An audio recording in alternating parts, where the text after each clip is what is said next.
बहुत सारे लोग मुझसे पूछते हैं कि सर फ्यूचर क्या है मैनुअल टेस्टर्स का, अगर आप एक मैनुअल टेस्टर हो तो क्या फ्यूचर रहने वाला है, क्या मेरी जॉब चली जाएगी, क्या मैनुअल टेस्टिंग जॉब एक डेड एंड जॉब बन जाएगी। इस वीडियो के अंदर एक डिफरेंट पर्सपेक्टिव से बात करने वाला हूं और मैं ना बहुत अलग चीज़ बताने वाला हूं आपको। एक नॉर्मल चीज़ नहीं बताऊंगा कि हाँ मैनुअल टेस्टर्स को स्किल अपग्रेड करने चाहिए एंड ऑल राइट। मैं एक्जैक्टली चीज़ें बताऊंगा कि जो आजकल मार्केट में काम करने वाली है। ठीक है, वीडियो को लाइक और सब्सक्राइब जरूर करके जाना। गाइस मेरा नाम है Pramod with 11 years experience as a software tester, automation engineer almost. स्वागत करता हूं टेस्टिंग एकेडमी हिंदी के अंदर और शुरू करते हैं। पहला पॉइंट, फ्यूचर क्या है मैनुअल टेस्टर। सबसे पहले ही बात कि मैनुअल टेस्टर्स होते क्या हैं। मैनुअल टेस्टर्स बेसिकली होते हैं जैसे कि जब भी आप कोई कंपनी ज्वाइन करोगे वहां पे आप ऑटोमेशन टूल्स को जनरली यूज नहीं कर रहे हो। नॉर्मल एक ट्रेडिशनल प्रोसेस है मैनुअल टेस्टिंग करने की, उसमें आप जनरली ऑटोमेशन टूल्स को यूज नहीं कर रहे हो, डायरेक्टली आप एग्जीक्यूट करते हो, चीजों को यूज करते हो, टेस्ट प्लान बनाते हो, डॉक्यूमेंटेशन करते हो, राइट। वो एक मैनुअल टेस्टिंग का पार्ट आ जाता है, राइट। ये ऑफिशियल विकिपीडिया पे भी लिखा हुआ है, तो मैनुअल टेस्टिंग का कोई फाइट नहीं है। मैनुअल टेस्टिंग एक्जैक्टली एक वर्ड है। अब देखो सबसे इंपॉर्टेंट पॉइंट जो मुझे लगता है इसके अंदर आजकल क्या होने लगा है कि मैनुअल टेस्टर्स को ना थोड़ी सी एजाइल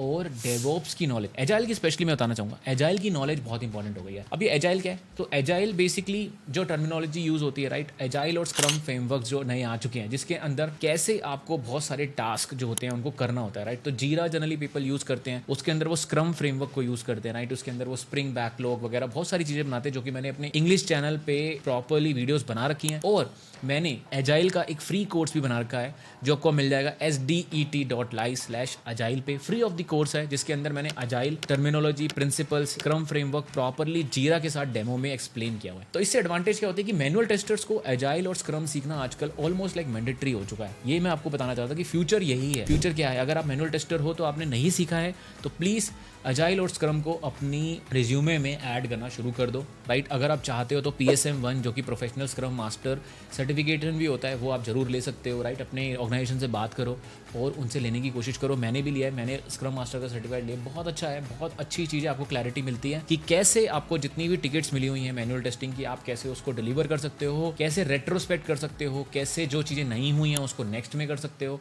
प्रॉपर टेस्ट एस्टिमेशन कैसे होता है, टेस्ट प्लानिंग वगैरह का तो मैनुअल टेस्टिंग का कॉन्सेप्ट है, पर एस्टिमेशंस और एफर्ट्स को कैसे प्रॉपरली मैनेज होती हैं बड़ी कंपनीज में, राइट, जो बहुत अच्छी यूनिकॉर्न्स, राइट, उनमें कैसे होता है वो चीज़ें ऐड आने वाली है। ठीक है, दूसरा इंपॉर्टेंट पॉइंट है डेवऑप्स से रिलेटेड। गाइस डेवऑप्स से रिलेटेड अब आप वो क्वेश्चन पूछोगे प्रमोद सर पर डेवऑप्स का और मैनुअल टेस्टर्स का क्या लेन देना। यार सिंपल बताता हूँ मैं आपको। आजकल अगर आप मैनुअल टेस्टिंग कर रहे हो, राइट, आपने देखा होगा कि बहुत सारे डेवऑप्स आपके में कंपनीज में काम कर रहे होते हैं। बहुत बार वो आपसे बोलेंगे कि यार ये वाली डिप्लॉयमेंट ब्रांच नहीं है, ये ब्रांच चेंज कर लो, स्टेज के ऊपर ब्रांच चेंज कर दो, स्टेज के ऊपर ये वाला कोड पुश नहीं है वो पुश कर लो, राइट। कुछ कई बार तो आपको बोलेंगे कि खुद से पुश कर दो, खुद से डिप्लॉय कर दो। तो इसका ये मतलब है कि सारे जितने भी मैनुअल टेस्टर्स है, राइट, उनको मेरे हिसाब से मिनिमम गिट जरूर आना चाहिए, प्लस उनको जेनकिंस कैसे बेसिकली रन करना होता है, एडमिनिस्ट्रेटर कैसे करना होता है, जॉब कैसे बनानी होती है, जॉब रन कैसे करनी होती है, स्टॉप कैसे करनी होती है, ईमेल कॉन्फ़िगरेशन कैसे करना होता है, वो आना बहुत इंपॉर्टेंट है। इससे क्या आपको फायदा मिलेगा ना, अगर आप एक मैनुअल टेस्टर हो, अपने गिट और जेनकिंस अच्छे से सीख लिया, राइट, तो आपको बहुत सारी चीज़ें ऐसी पता लग जाएंगी कि मैक्सिमम कंपनीज गिट और जेनकिंस डेवऑप्स की फॉर्म में यूज़ करते हैं फॉर QA। आपको बहुत बार अगर ब्रांचेस चेंज करनी है, बहुत बार आपको कोड पुश करना है, बहुत बार आपको चीज़ें जेनकिंस पे जॉब रन करनी है, उन चीज़ों का आपको एक प्रॉपर आइडिया मिल जाएगा। तो मेरे हिसाब से डेवऑप्स आपको जरूर ऐड कर लेना चाहिए as a manual tester. Third one, जो सब बोलते हैं कि यार adaption to automation testing, automation tools आपको जरूर स्टार्ट कर होंगे सीखने के लिए। अब बहुत सारे लोग बोलते हैं कि सर जब भी हम ऑटोमेशन की बात करते हैं इसका मतलब है हमें प्रोग्रामिंग आनी चाहिए, राइट। ऐसा जरूरी नहीं है। बहुत सारे कोडलेस टूल, लो कोड टूल्स भी मार्केट में आ चुके हैं। आई रिमेंबर मेरे बहुत सारे स्टूडेंट्स हैं जो कि टोस्का ऑटोमेशन में काम कर रहे हैं and they are doing absolutely fantastic. मेरे कुछ सारे दोस्त हैं जो कि RPA के साथ काम कर रहे हैं and they are doing absolutely fantastic. कुछ लोग नो कोड टूल और लो कोड टूल्स बहुत सारे ऑनलाइन बन चुके हैं, उनके अंदर काम कर रहे हैं, प्रॉपरली अच्छे से काम कर रहे हैं। Tosca is one of the good example I can give you.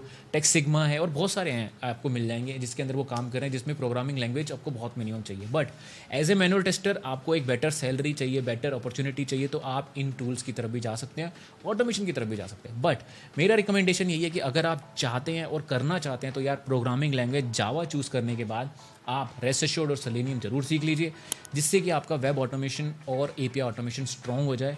जो जनरली मैं अपनी ट्रेनिंग में job ready automation tester 4 month batch जो कि जुलाई में स्टार्ट भी होने वाला है, राइट, उसके अंदर मैं जनरली कवर करता हूँ। बहुत ही मिनिमम और अफोर्डेबल कोर्स होता है, best course one of the market है, जिसके अंदर हमने बहुत कुछ कवर करते हैं और हम टारगेट करते हैं 4 मंथ्स के अंदर कैसे हम एक ऑटोमेशन टेस्टर में कन्वर्ट हो जाएंगे एज ए मैनुअल टेस्टर।